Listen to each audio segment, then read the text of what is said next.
Back to the police crackdown on campus protests here in New York City and around the rest of the country. We have live pictures outside Columbia University right now, where a group of faculty members are condemning the school for calling the NYPD to campus last night. Many throughout the country have strong feelings about these protests, and lawmakers in Washington, D.C. are watching it all, reacting to what they are seeing. Eyewitness News reporter Lauren Glassberg in the newsroom with more reaction from lawmakers this afternoon. Lauren? Well, Sandra and David, for months now, students have waged protests on campuses, not just in New York City, but around the country. And some are pro-Israel, but most of these protests are pro-Palestinian.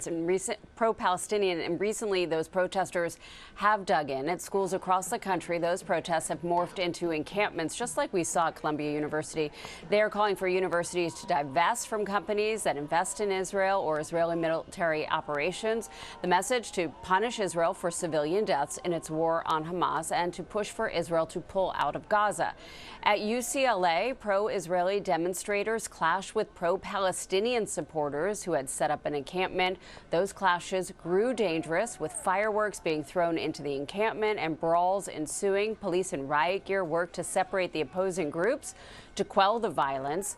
And protesters at the University of Arizona were met by police who used a chemical irritant, hoping to disperse the crowds there.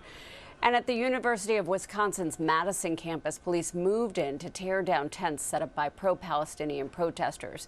Nearly 1,000 students and activists, many of whom aren't part of these universities, have been arrested nationwide. And there are calls on Capitol Hill to ensure that these protests are not anti-Semitic in nature. Students have the right of freedom of speech. They have the right to protest. There should be dialogue on campus. But you got to listen. You got to have civility. You have to be able to engage in a conversation. And students have to be safe. The schools have to be able to give access to students for their educational needs. So there's a balance here between the right of freedom of speech. The freedom of speech does not include intimidating students or anti-Semitic actions.